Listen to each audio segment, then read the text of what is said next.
अस्सलाम वालेकुम व्यूअर्स, उम्मीद करता हूँ कि आप सब लोग खैरियत से होंगे। गर्मी के मौसम में अंडे की प्रोडक्शन कम, गोश्त का वज़न ब्रायलर है तो उसका कम।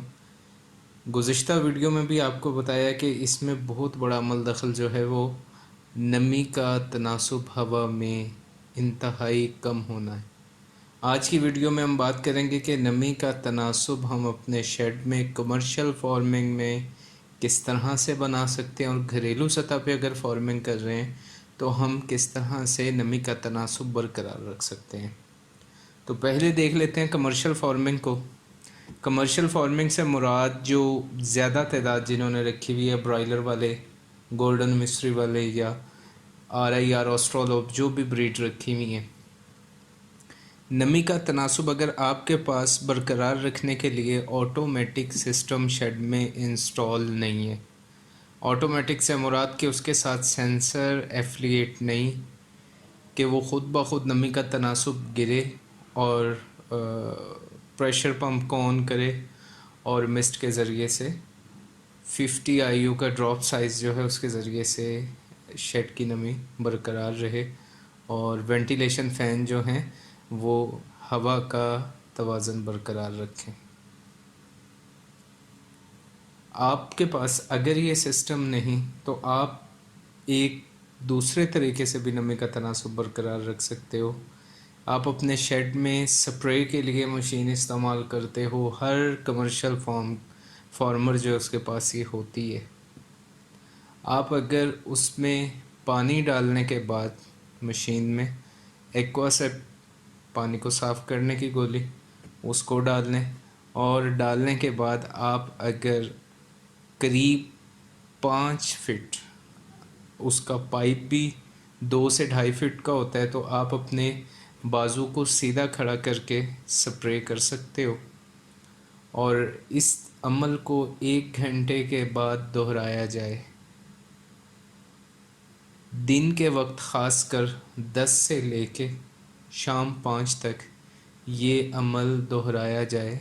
जिन्होंने 400 500 इतनी मुर्गियाँ रखी हुई हैं, इस अमल के दोहराने से आपका बर्ड सांस की नाली में पस पड़ने की तकलीफ़ से दो चार नहीं होगा। मैंने गुज़िश्ता वीडियो में भी अर्ज़ की थी कि जब ख़ुद को ठंडा करना हो, बर्ड ने ख़ुदकार निज़ाम इसका चलता है, और उस तरह हाँफने से बर्ड की सांस की नाली में पस पड़ने के चांस होते हैं। जब नमी का तनासुब गिर जाता है, हवा में खुश्की आ जाती है, ड्राइनेस जो है वो इसकी सांस की नाली को मुतासिर कर सकती है। अगर आप स्प्रे भी नहीं करना चाह रहे और नमी का तनासुब आप कहते हैं कि हम बरकरार रखें, तो एयर कूलर का इस्तेमाल कर सकते हैं।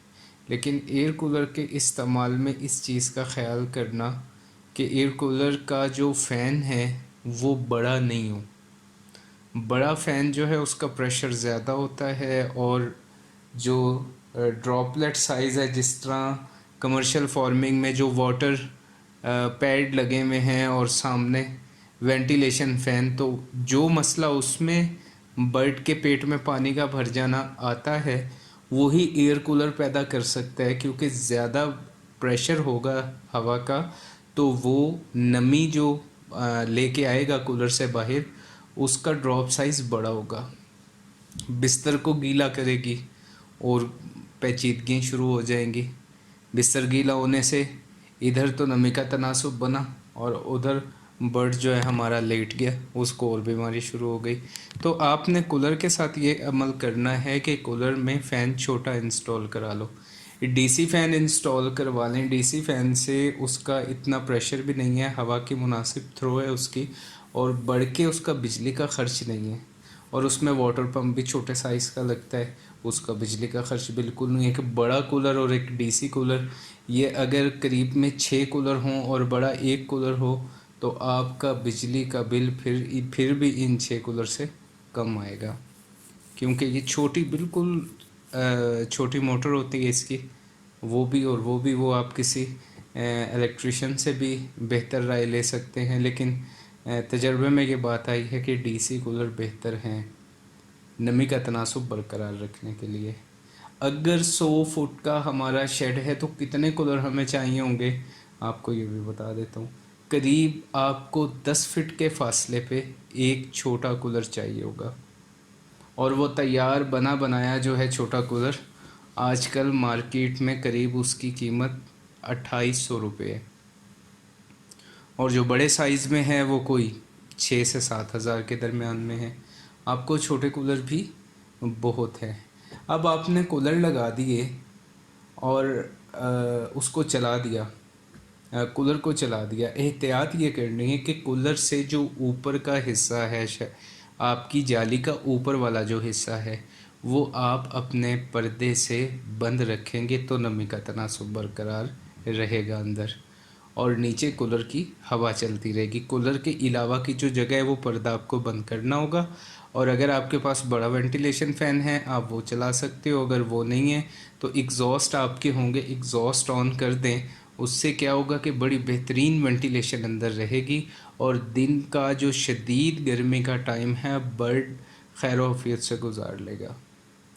گھریلو سطح والے جو ہیں وہ نمی کا تناسب برقرار کیسے رکھ سکتے ہیں؟ اگر آپ نے 8 10 20 مرغیاں کسی دڑبے میں رکھی ہوئی ہیں تو آپ بھی کولر کا استعمال کریں، لیکن آپ اپنے دڑبے سے کولر کو کم از کم 2 فٹ کے فاصلے پر رکھ کے لگائیں۔ آپ کے برڈ بالکل خوش رہیں گے، اور کسی قسم کا ان میں نمی کا ڈراپ سائز بڑا ہونے کی وجہ سے کوئی پیچیدگی پیدا نہیں ہوگی۔ کمرشل فارمر اگر یہ کام کر لیں، نمی کا تناسب بنا لیں دن میں، تو ابھی ہر طرف یہ شور ڈل جائے گا کہ مرغی نے انڈا کم کر دیا۔ آپ کچھ بھی کر لو، جو بھی دل کرے ڈائٹ میں تبدیلی کر لو، انرجی بڑھا دو، پروٹین بڑھا دو، اس کو آپ ملٹی وائٹامنز دینا شروع کر دو، جو دل کرتا ہے کر لو، پروڈکشن تب تک نہیں آئے گی جب تک آپ کا نمی کا تناسب 50 سے 60% کے درمیان میں نہیں رہے گا۔ اگر آپ یہ کرنے میں کامیاب تو آپ پھر بہت بڑے نقصان سے بچ جاؤ گے، اور اگر آپ کا کام اچھا جا رہا ہے، آپ نے اس میں ترقی کر لی ہے، تو میں یہ ہر دفعہ جب بھی نمی کا ذکر کرتا ہوں تو میں فارمرز کو کہتا ہوں کہ یہ اگر آپ کے 3 چیزوں پہ آپ کا کنٹرول آ گیا، پانی پہ، درجہ حرارت پہ اور نمی پہ، تو یوں سمجھنا 80% آپ نے اپنی پولٹری پہ گرپ کر لی۔ اگر یہ چیزیں آپ کے ہاتھ میں نہیں تو چاہے آپ ڈاکٹر بٹھا لو، چاہے آپ نیوٹریشن بٹھا لو اپنے شیڈ پہ، کوئی فرق نہیں پڑنے والا۔ سرمایہ ضرور ضائع ہوگا، وقت ضرور ضائع ہوگا، اور ایک مایوس کن چیپٹر جو ہے وہ آپ کی زندگی کا کلوز ہو جائے گا اس میں، کہ یہ تجربہ اچھا نہیں رہا، پولٹری کا کام اچھا نہیں۔ بالکل کام اچھا ہے، سب چیز اچھی ہے، ہم اصل میں طریقے سے کام کر کے کام کو آگے بڑھانا نہیں چاہتے، چاہے وہ خوراک ہے، چاہے وہ مرغی کے انتظامات ہیں۔ ہم جہاں پہ پیسے لگانے ہوں وہاں لگاتے نہیں، اور جہاں پہ پیسے نہیں لگنے چاہیے وہاں پہ دل کھول کے لگ جاتے ہیں۔ میں بات کر رہا ہوں برڈ کی بیماری کے دوران دواؤں کا، آپ کے برڈ کی بیماری کے دوران اموات کا، اور اس کے بعد آپ کے ان اخراجات کا جو آپ نے برڈ پہ لگائے۔